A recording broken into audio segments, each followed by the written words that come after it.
The WNBA believed they could discipline Sophie Cunningham, impose a fine, and refer to it as day, but here's where it gets even. Crazier, the memo was lost on them. Cunningham turned a $400 penalty into a multi-million-dollar victory. Yes, you heard that right. Cunningham alone humiliated the WNBA. She is now exposing the double standard they have been begging to ignore. How did she pull that off in a league where referees have seemingly turned a blind eye to Clark's relentless targeting? Cunningham took the situation into her own hands during a fiery clash against the Connecticut Sun. Her actions sparked a significant outburst, and fans lost all sense. Cunningham has been transformed into an Indiana Fever icon overnight, and you'll never guess how it ends. This is the story of how one hard foul changed the game, exposed the WNBA's officiating flaws, and helped Cunningham become a household name. While the league grapples with its own failures, more than that, Caitlin Clark merely a player. She's the WNBA's lifeline, drawing comparisons to LeBron James and Stephen Curry, but arguably wielding even greater influence. And everything changes right here. In her, Clark was responsible for the 2024 rookie season for a staggering 17% of all flagrant fouls called in the WNBA, a crazy statistic that highlights how often she was the target. Isn't that insane? According to data compiled from WNBA game logs, 12 of the 70 flagrant fouls were committed against Clark across the league, even though she only played 40 games. This season, the Physicality hasn't let up. Incidents like Kennedy Carter's body check and Deny Carrington's eye poke in 2024 set the stage. In addition, Clark continues to face hard fouls, shvees, and uncalled contact that have fans and analysts crying foul. But what happens next is completely absurd. One in particular brutal event occurred in 2024 playoffs when Carrington's eye poked sidelined Clark briefly, contributing to the Fever's first-round exit against the Connecticut Sun this season. Clark missed a stretch of games in June 2025 because of a rumored minor injury related to the physical cost as a whole, and the consequences, they were brutal. The WNBA's ratings plummeted 55% during her absence, according to Outkick, with decreasing number of viewers from an average of 9.9 million for Clark's games to under 4.5 million in her absence. Ticket sales followed suit, with arenas like the Gainbridge Fieldhouse saw a 30% decrease in attendance for non-Clark games per Sportico forecasts. Here are the reasons matters to you. Clark's absence didn't just make the Fever worse. It exposed the WNBA's reliance on her star power. Unlike LeBron or Curry, who share the NBA spotlight with other superstars, Clark is the singular force driving the W's recent rise in popularity. But here's what you are not being informed. The story itself, that the WNBA's rookie class in 2024, or overall pool of talent, is sustaining its growth, is fabricated by the media. The data is evident. In 18 of the 21 WNBA games, over 1 million viewers in 2024 featured Clark's Fever. Her ESPN, her games against rivals like Angel Ree or A.A. Wilson drew massive audiences, but without Clark, interest waned. The media deal worth $200 million annually with the WNBA and 170% viewership spike in 2024 are largely her responsibility. And that is just scratching the surface. None other. There is a single player in sports with such disproportionate influence, making Clark the W's prized possession and an ideal target for antagonists. Things take place here begin to become hazardous. Enter Sophie Cunningham, the guard in his 28s who came from the Phoenix and joined the Fever Mercury in a February 2025 parade. Known for her gritty play and nicknamed Spicy Sophie, Cunningham has emerged as Clark's on-court bodyguard, a role that crystallized during a heated game in June against the Connecticut Sun, 17th, 2025. And this is where things go completely off the rails. With the Fever leading 88-71 in the final minute, Connecticut's JCS Sheldon, a longtime rival from Clark's Big Ten days, poked Clark, punched him in the eye, and sparked a shove match. Then, Sunyard Marina Mabra escalated things, shoving Clark to the floor. Referees issued technical fouls to Clark, Mabber, and Tina Charles, with Sheldon getting a flagrant one is not at all as a deterrent. However, the section that nobody saw coming. Cunningham, furious by the officials' inaction, took justice to her own control. With 46 seconds left, she delivered a hard foul on Sheldon, wrapping her arms around the Sunyard and pulling her to the ground. A fight over clearing benches resulted from the play, with Cunningham, Sheldon, and Sons. Lindsay Allen was thrown out. The WNBA responded by imposing a $400 fine on Cunningham's flagrant 2 fall and an additional undisclosed fine for her role. Her ESPN during the brawl. Yet, we know it's $400, but what if I told you that's not the worst part? Cunningham was unapologetic, telling reporters, "It was a build-up for a couple of years now of them merely failing to safeguard the star player of the WNBA. And so, at the end of the day, I'm going to protect my teammates." Her coach, Stephanie White, echoed this, slamming officials for losing power. It was evident that this was going to occur. And the most bizarre part, it's 100% real. Cunningham's deeds resonated with fans fed up with Clark's treatment.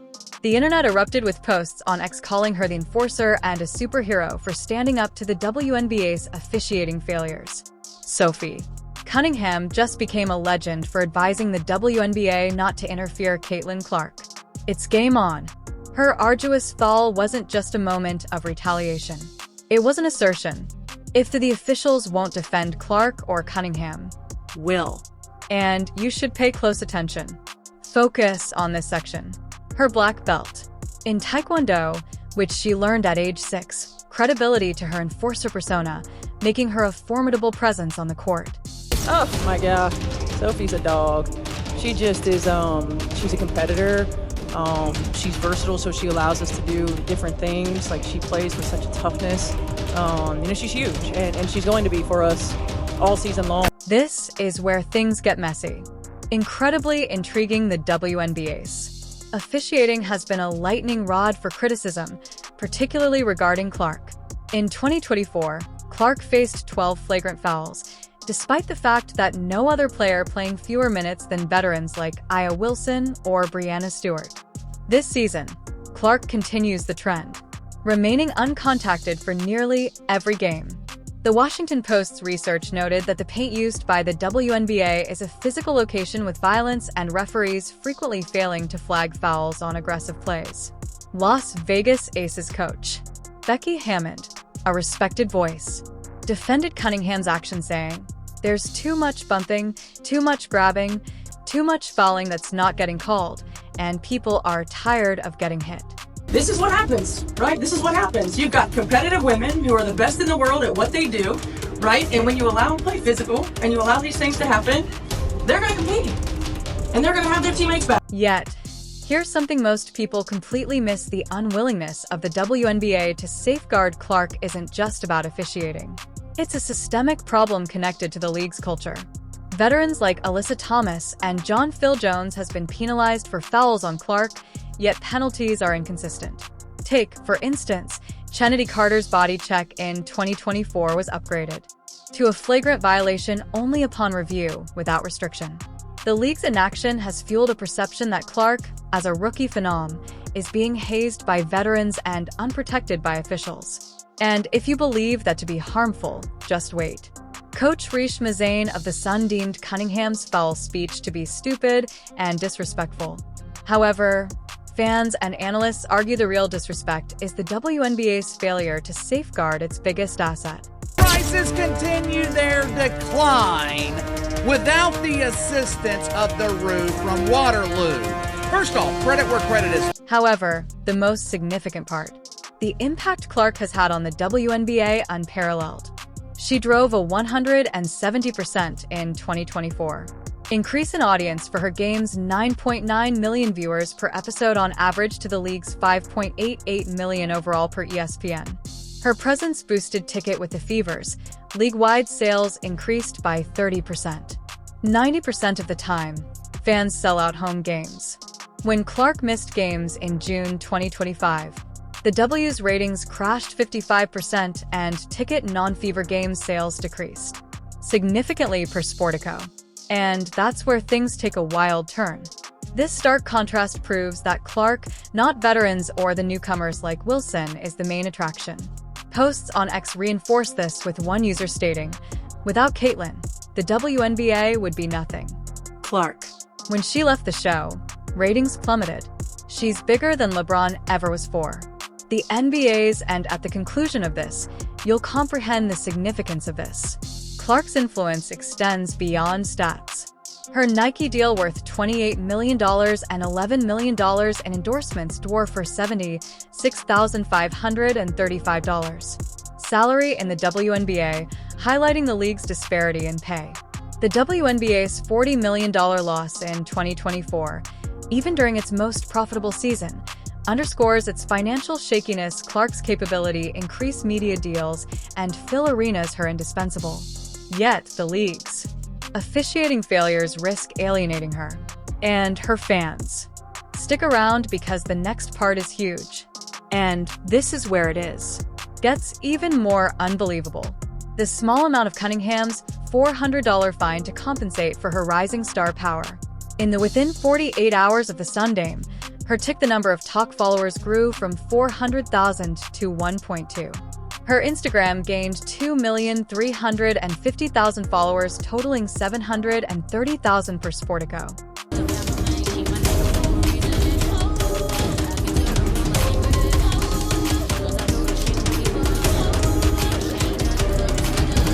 Her Fever number 8 jersey was sold out within days, with extremists listed delayed restocking until July 8, 2025. Marketing agency STN Digital estimated that acquiring 1 million followers in total platforms would cost a brand over $1 million. And Cunningham-sponsored posts, which were previously sold for $10,000, could now be purchased for $20,000. Also, the best part, we're just getting started. Cunningham's rise mirrors that of Kate Martin, who sold more jerseys than Aya in 2024. Wilson, despite being inexperienced, Clark's teammates have average stats. Benefit from her halo effect, but the enforcer role of Cunningham has expanded. Her appeal. She was dubbed a by X-fans national treasure, with just one post up 1.2 million views and 141,000 likes. Her partnerships with Quest and Adidas Nutrition is expected to grow, with potential deals that are already in the works could push her off-court earnings into the thousands. But wait, here's the next part, is what really matters. During the WNBA, Cunningham's lost $40 million in 2024. Social media boom and jersey sales show she's capitalizing on Clark's popularity in a way that the league hasn't done. I also discovered something at that point. Shocking. A petition that received 388 signatures demanded Cunningham's exclusion from the WNBA, citing her lack of sportsmanship conduct. Yet, the backlash only fueled her popularity, with fans rallying behind her role as Clark's shield. One former user, Sophie Cunningham's $400 fine, he wrote, was the best purchase of all time. Her jersey sold out, and she's got the WNBA shook. Cunningham's TikTok nod to the incident, singing along to Selena Gomez's Hands to Myself, sold 1.2 million copies. Comments and views that resemble a legend fitness influencer Joey Swole, and the final twist. Nobody has ever heard of it. Expected. Her loyalty to Clark has made her a fan favorite, turning a fine into a financial windfall. This is where things get worse and worse. The WNBA's officiating issues and financial league struggles are highlighted by Crossroads. Clark's 17% stake in flagrant fouls in 2024 and continued targeting in 2025 expose a failure to protect its most important star. It's the league's, in spite of a loss of $40 million, record-breaking season shows it can afford to detain Clark or her admirers. However, the next step will be altered. Everything. Cunningham's emergence as the enforcer of Clark has altered the narrative. Her willingness to get her hands dirty sends a message to the WNBA. Protect your stars or players like Will Cunningham, and if you believe that to be shocking, wait until you see this. The Fever's June 2025 record of 8-7 reflects their reliance on Clark, who averages 21.3 points and 8.7 assists per game. Cunningham's duty as her defender ensures Clark can focus on her game, boosting the team's playoff hopes. Fans are throwing their weight behind Cunningham's expansion on social media and merchandise sales outpacing even Wilson's. And everything is there. Clicked into position. The WNBA may have Cunningham was fined, but she's still laughing. The way to the bank while the league confronts its inability to take advantage of Clark's fame.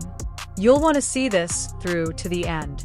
I guarantee that Sophie Cunningham's $400 the fine was a minor price to pay to exposing the problems with the WNBA's officials and establishing her as a fan favorite. By standing up for Caitlin, she is now the enforcer, Clark. League was unaware that it required, resulting in a moment of controversy into an opportunity worth millions of dollars.